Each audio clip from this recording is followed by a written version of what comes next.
Homeless boy helped native girl across river. Next day, 20 warriors stood at his door. The river carried the first light of morning, as if it were glass cut into ribbons. Mist clung to the surface, pale and moving, and the low murmur of current filled the silence like a hymn only the land could remember.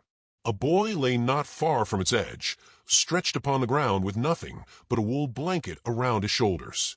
He was 20, though the years had not been kind enough to let him look it. His face was narrow, shadowed by hunger, eyes sharpened by nights without fire. Homeless, nameless to most who passed him, he rose each morning with the sun and drifted where the land carried him, unclaimed by hearth or kin. That morning his stomach gnawed at him, yet it was not hunger that stirred his step. Something in the air, the hush of wings, the restlessness of water, made him walk to the bank. He stood barefoot in the dew, gazing across the river, and was there he saw her. A girl stood upon the far side, no older than 18, her buckskin dress darkened at the hem with wet earth. Her braids were loosened as if the night had chased her hard, and in her arms she carried a small bundle bound in cloth. She paused at the edge, searching the current with eyes that held both resolve and fear. The boy did not call out. He knew the ways of the wild, how sudden noise could startle. Instead, he watched as she tried the stones beneath her feet, testing the strength of the river. The current pushed against her calves, swift and cold. She drew back, clutching the bundle tighter, lips pressed in a thin line. Only then did he step forward. His voice was low, roughened by disuse. "You'll lose your footing that way." She stiffened, turning her head toward him. Her gaze was wary, guarded as though she had seen his kind before, drifters with eyes that sought something to take. He lifted his empty hands to show he carried no weapon, no threat. The silence stretched between them, filled only by the churn of water. At last she spoke, her English halting but clear. "River strong." He nodded. "Strong enough to pull you under." Her brow furrowed, not in fear but in calculation. She looked again at the water, then at him, measuring something beyond his words. Slowly he stepped into the shallows, the cold biting at his skin. He moved without haste, as one who had crossed many rivers before. Finding a fallen log wedged among stones, he pressed his weight against it, steadying it in place. "Here," he said softly. "Step when I tell you." For a long breath she did not move. Trust was not something given easily on this land, not between strangers and surely not between those from different worlds. But the bundle in her arms shifted, and necessity overruled doubt. She waded forward, water splashing at her knees. He guided her with words more than touch, though once her hand brushed his, small and trembling, yet firm with resolve. Together they crossed, the river tugging hard, but each step placed carefully until at last her feet struck solid earth on his side. She exhaled, her shoulders sagging in relief. For a moment they stood close, the mist wrapping around them like a veil. He wanted to ask her name, where she came from, what burden she carried in the cloth she clutched so fiercely. But the look in her eyes held a wall, not of cruelty, but of caution built over years of being unseen, unheard, underestimated. She gave him only a nod, a whisper of thanks in her tongue, and then she was gone into the trees, her figure melting into the green. He stood there long after, the river still rushing behind him. Something in her presence lingered, a weight not of sorrow but of unanswered questions. That night, by the low crackle of a fire he built from damp wood, he could not chase the memory of her face. The flames painted the air with shadows, and he thought of her small hand in his, the way she stepped into the water, though fear had tightened her jaw. She was braver than most he had met, braver than he himself felt. The boy had wandered too long, without anchor. Ranch work, when he could find it, lasted only a season before some foreman turned him away. He had no family to vouch for him, no name that carried weight. Once he had believed he might carve a place in the world with his bare hands, but the years had taught him otherwise. So he drifted, surviving on fish, odd coins, and the mercy of strangers who had little mercy to spare. And yet, when he thought of her, he felt less like a shadow. He lay awake under the spread of stars, listening to the river's voice. It whispered of paths not yet walked, of crossings that change a life. Morning brought him to town, a scattering of wooden buildings along the dusty road. Horses stamped at hitching posts, wagons rattled, and men shouted at one another over the price of feed. He drifted through unseen, as he always did. The saloon doors swung wide, laughter spilling out, but he kept to the boardwalk's edge. He was not one of them. No boots shined, no pocket jingled with coins. He belonged to the spaces in between, to the fields beyond, to the silence that others overlooked. Still, he bought a crust of bread with the last of his change, ate it slowly beneath the awning of the blacksmith's shop, and watched the world bustle on. No one saw him, not truly. No one except, perhaps, the girl by the river. As the sun leaned west, he returned to his camp. The woods welcomed him like an old friend. The air grew cooler, the scent of pine sharp, and the hush of leaves overhead seemed to listen. Yet tonight the quiet felt different. He noticed the ground before he reached his fire pit, prints in the soil, not his own. Broad, deliberate, pressed deep by moccasins. His breath slowed. A feather lay near his blanket, dark against the earth. Not fallen by chance, but placed. Beside it, a mark carved into the bark of a tree. A symbol he did not know, but one that spoke of presence, of eyes that had watched. He stood still, every sense sharpened. Someone had been here. Perhaps many. The memory of the girl flooded back, her guarded gaze, the weight she carried across the river. She had not wandered there alone, not without consequence. By helping her, had he stepped into something larger than himself, something that now pressed against the edges of his quiet life? The fire he built that night was small, a glow barely enough to warm his hands. He kept to the shadows, listening for movement, though the forest spoke only in sighs. When at last he lay down, sleep did not come easy. The feather by his side seemed to whisper, warning or promise, he could not tell. The boy closed his eyes, but unease threaded his rest.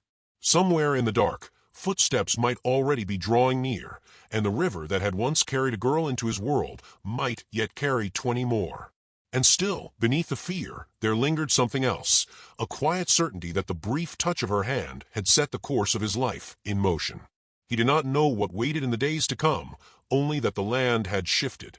Tomorrow would not be the same as yesterday. The morning broke with a hush, the sky painted in pale gold, and the boy stirred from uneasy rest with the sense of being watched. The woods no longer felt like his own. The feather by his bed still lay where it had been left, dark as night, and the carved mark on the tree waited like an eye carved in bark. He rose slowly, his joints stiff, and stoked the fire back to life with hands that shook, though he would not admit fear aloud. Then he heard it, the low thrum of hooves against earth, many at once, steady as the heartbeat of the land. He turned, and the world seemed to draw in around him. Out from the treeline they came, not 2, not 3, but 20 riders astride tall horses, their figures painted by morning light. The sound of hooves ceased all at once as they reined in, circling his small camp in a silent, unbroken line. The boy stood as still as a stone. 20 pairs of eyes fixed upon him, sharp as arrows, unreadable. Feathers moved in the wind, spears gleamed, and the air between them weighed heavy with unspoken judgment. Among them he saw her, the girl from the river. She was no longer trembling, no longer alone. She stood behind an older man whose bearing commanded respect, his face lined with years, his gaze as steady as the earth beneath their feet. She did not look away from the boy. The elder spoke at last, his voice low, but carrying the force of command. His English was slow, deliberate. "You crossed our path. Why?" The boy wet his lips, his throat dry. He had no weapon, no defense but truth. "I saw her by the river," he answered. "The water was strong. I helped her across. Nothing more." The warrior's silence pressed down like thunder held in the clouds. One shifted in his saddle, scowling, his hand gripping the haft of his spear, as though the words were not enough. The elder raised a hand, and the movement stilled. His dark eyes did not leave the boy's face. "You expect us to believe you help for no reason." The boy's jaw tightened. "I have nothing," he said. "No land, no home, no coin, but I still have hands. I saw someone who needed them. That was reason enough." The wind stirred, carrying the faint scent of smoke from his dwindling fire. For a long moment no one moved. Then the girl stepped forward, her small figure framed by the circle of horsemen. Her bundle was gone now, her arms free, but her voice was firm. "He speaks truth," she said.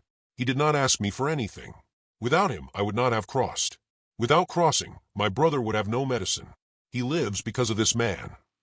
Murmurs ran through the warriors, some doubtful, some softened.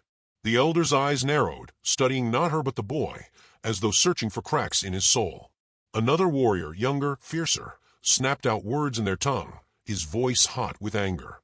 Though the boy could not understand them all, The meaning was clear. He argued for blood, for vengeance against the endless betrayals that his people had suffered. His spear lowered a fraction toward the boy. The boy's breath slowed. He did not step back. His heart pounded, but he held his ground, gaze steady, shoulders straight. If his life was to end, it would not be in retreat. The girl moved quickly, planting herself between the boy and the angry warrior. Her voice, cut sharp and sure, filled with courage beyond her years. The elder barked a single command, and the circle held its breath. The boy felt the moment hang, like a blade above him. It would fall one way or another, toward life or death. The elder dismounted with surprising ease for his age, stepping forward until he stood eye to eye with the boy. He studied him not as an enemy, but as one weighing worth. "You live alone," the elder said. "No people, no fire, no one who claims you." "True." The boy nodded once. The elder's expression softened, if only by a thread. A man who owns nothing has little reason to lie. And yet, a man who owns nothing may yet carry honor. He turned his head, speaking now to his warriors in their tongue, words rolling deep like water over stones.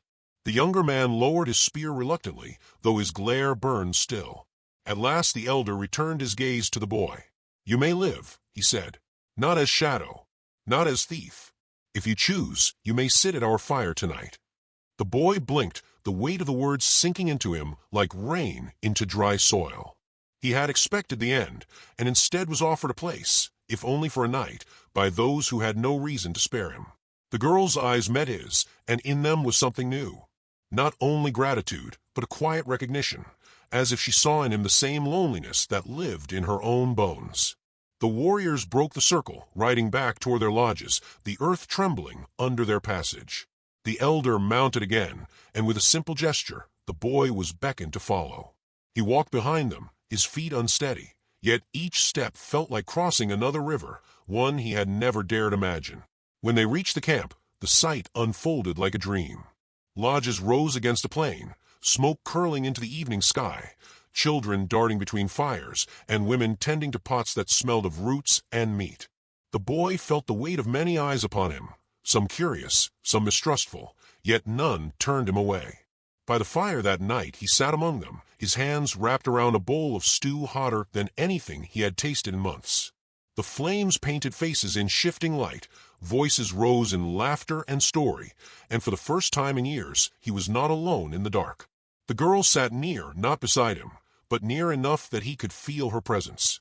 When she looked his way, it was not the guarded stare of the riverbank, but the softened gaze of someone who understood that kindness, even from most unlikely hands, could alter the course of a life. The young warrior who had called for his blood still glared from across the fire, but the elder's word held firm. The boy belonged here if only for a night, and that belonging filled him with a warmth he had never known. As the stars gathered overhead, sharp and endless, the boy leaned back and listened to the hum of voices around him. He thought of all the nights he had lain alone with only the cold to keep him company, and how one act, a hand extended across rushing water, had led him here, surrounded by people, fire, and the faint thread of something more. The girl's laughter, quiet but real, rose above the crackle of flame. He closed his eyes, letting the sound settle deep within him. He did not know what tomorrow would bring. The world was still dangerous, cruel, filled with betrayals waiting in shadow. But tonight, beneath the wide sky, he felt the first fragile roots of belonging sink into the soil. And so the tale closed not with triumph nor defeat, but with a boy and a girl sitting within reach of one another, bound not by blood nor vow, but by the quiet power of a single kindness. The firelight danced on their faces, and the prairie night carried their shadows long into the dark, as if promising that this was only the beginning. If this Wild West tale touched your heart, don't forget to subscribe for more stories whispered by the fire.